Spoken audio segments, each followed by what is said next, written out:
Morning, guys. This is a little short pop-up workout. I don't know when it's going to show up. We're going to do a little bit of Krav.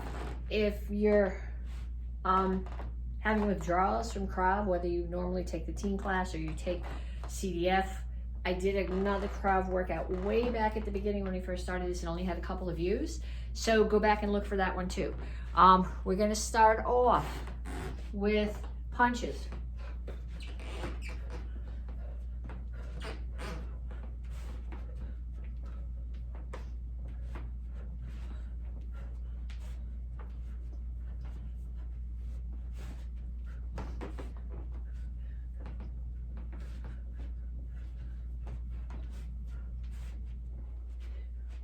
Make sure that you keep your hands up, and I tuck my chin a little bit so that this shoulder protects the side of my neck. And then front kicks, regular traditional front kicks. Do them for speed. So as soon as your foot taps the floor, bring it right back up and kick again.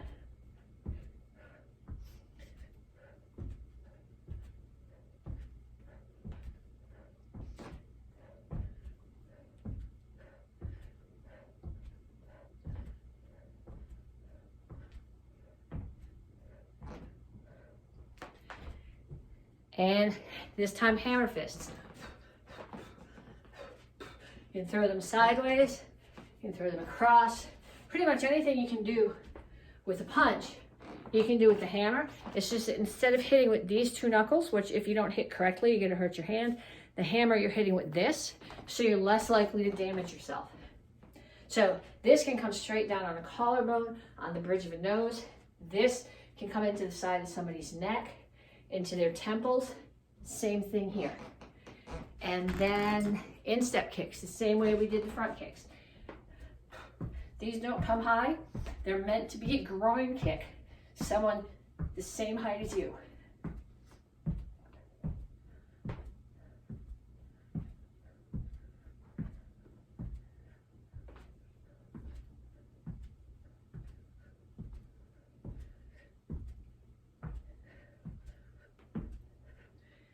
And then we go back to the beginning, punches.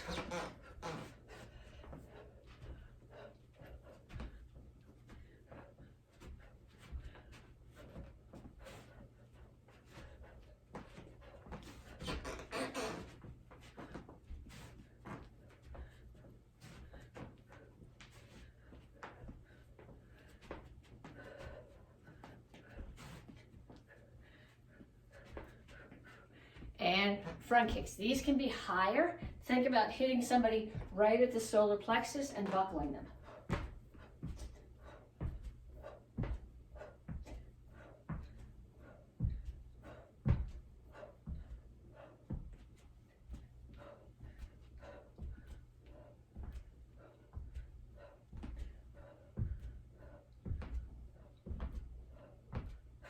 Hammers.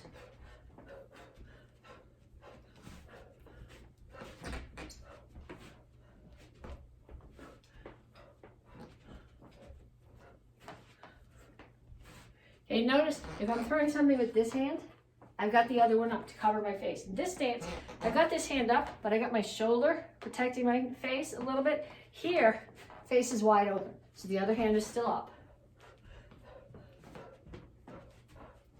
And instep kicks.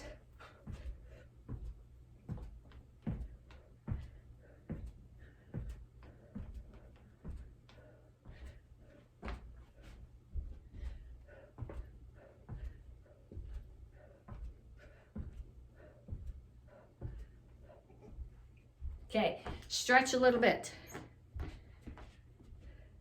Reach up. Reach for the floor. Keep your knees straight when you reach for the floor. Over to one side, grab your ankle. Don't pull your head down towards your knee. Keep your chin up and pull your chest toward your knee. Back to the center. And other side.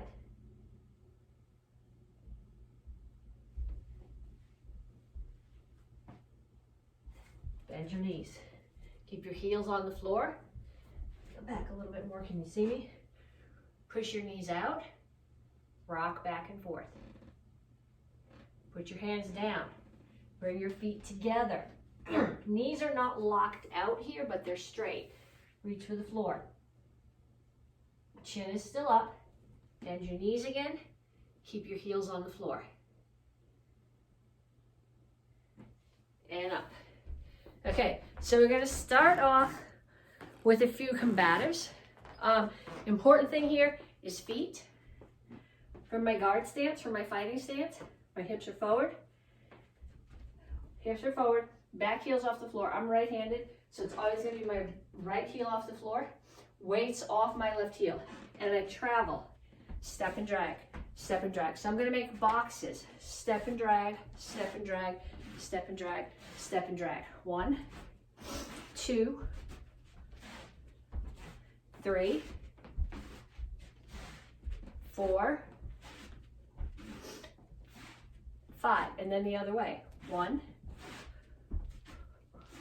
2, 3, 4,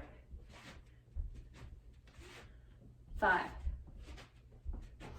Okay, so everything you're doing, whether you're holding pads, whether you're defending yourself, whether you're hitting stuff, you're always coming back to your fighting stance. You're balanced, your strong side's in the back, and you can push off because power comes from rotation.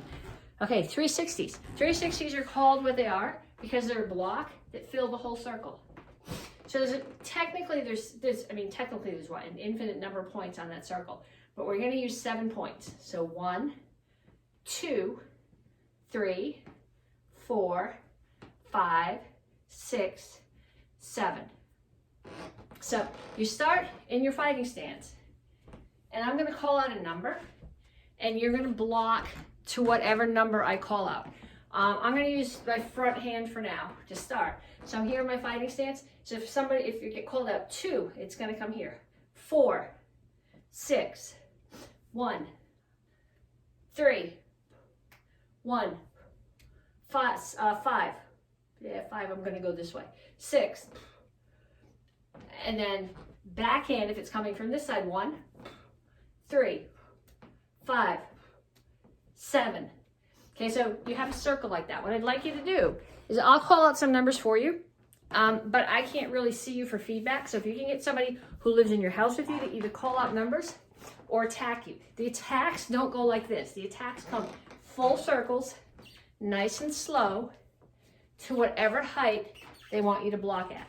So start in your fighting stance, and I'm going to call you some numbers. I don't care which hand you do.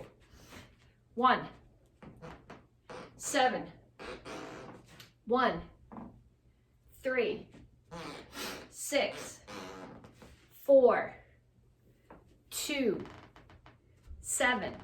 Okay, now have somebody in your house call numbers for you like that, and then have them attack you at those heights. Knees. 2 kinds of knees we can do here. We can do straight knees, or we can do round knees. In both cases, you're hitting with this muscle at the base of your quad. You're not hitting with your kneecap. The difference, if you hit with the kneecap, you're going to damage yourself. The difference is the angle. So if I'm doing a straight front knee, I have my attacker or my partner in a clinch. Hit butterfly with my hands. Butterfly goes on the back of their neck. Forearms go in the side of your neck. You pull them in, and you pull them into you, and you push your hips straight forward. So we do 10. 1, 2, 3, 4, 5, 6, 7, 8, 9, 10. And 10 on the other side. 1, 2, 3, 4, 5, 6, 7, 8, 9, 10. Okay, then we do a round knee. A round knee comes up and across.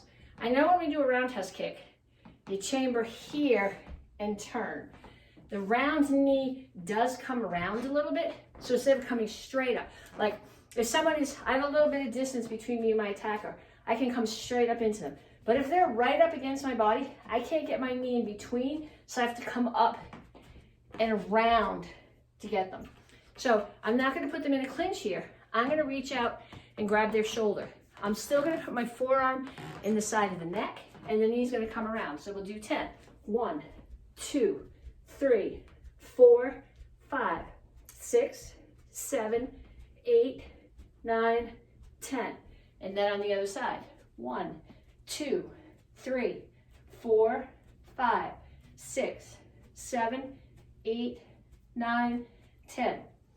Okay, I would like you to do those. If you get somebody in your house to practice them with you. If you have a kicking shield, that's ideal. If you don't, use a pillow. You better be way more careful with the pillow than you do with the Krav shield because you'll still feel the impact of the knee through it. But if you have an oops, it gives you a little bit of leeway. Then if you have a big oops, you owe them big time. Okay, but practice those with somebody in your house. 10 of each kick on each side.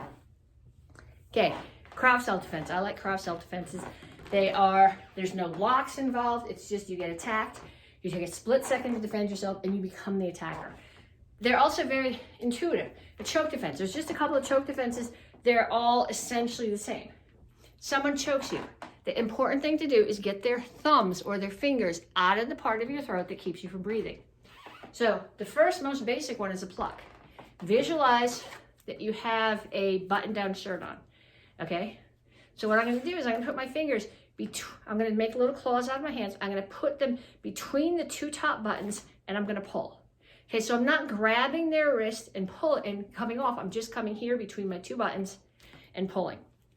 Okay, so somebody chokes me from the front. I step back as my arms come up. I pluck, and as I pluck, I do that instep kick that we practiced. They come together. If you practice this with somebody in your house, don't do the instep kick. Kick to the side, because if you kick them in the instep, it's going to be, the rest of the quarantine is going to be really ugly. Okay, so they choke, step back, pluck and kick, and then violence. No such thing as too much violence in Krav. Okay, so front, pluck, kick, violence. Works the same way from the back, except you can't do the instep kick. They're choking you. You're going to reach up. You're going to pluck. Again, I'm not peeling. I'm plucking, and then I'm going to turn right in and attack. Hands come up, pluck, turn, and attack. Now, some of you guys, either because you're not flexible or because you've done so much lifting that you can't get both of your fingers here, may have to use a variation on this. And this is actually normally done as somebody's choking you and pulling you towards them. But it's essentially half of a pluck. And it works if they're pulling you, but it also works if you can't get both arms up. So somebody is choking me, and either they're pulling or I can't get both arms up. So this hand is going to come up and pluck. This one's going to elbow. Then I'm going to grab the turkey head side of their hand, step out, put them in a wrist lock.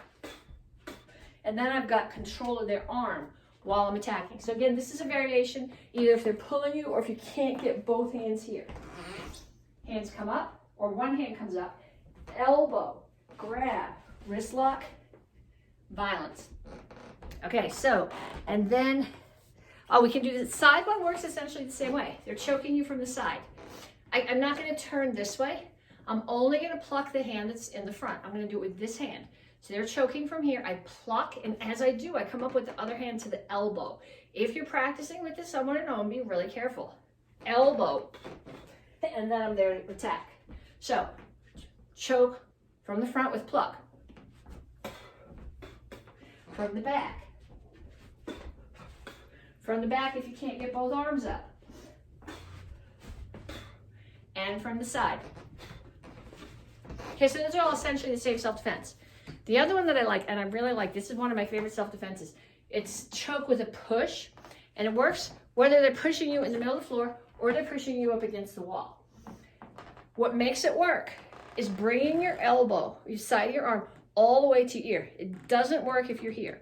This works based on the fact that you're going to break their fingers. So I say, so somebody chokes you, hands are here. I'm always going to do it with this hand because this one wants to punch them. If I do it with this hand, this one is too stupid to punch them, but it works both ways.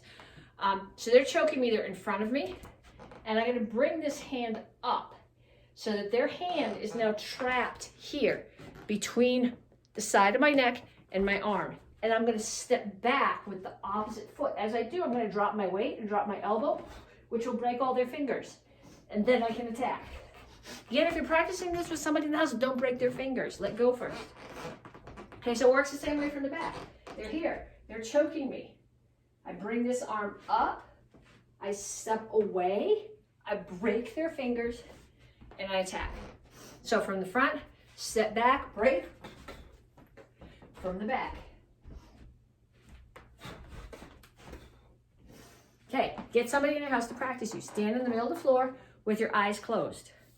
Yeah, I know, it's hard to do with your eyes closed. I've had students who would scream the whole time their eyes were closed, but it's okay. Stand in the middle of the floor with your eyes closed and have someone in your house randomly attack you. Open your eyes before you defend yourself. Okay, if there are other specific Krav defenses that you want to see that I can show you in the air, leave me a message under here, and the next one I do, I'll try to show you some of those things. Talk to you guys later.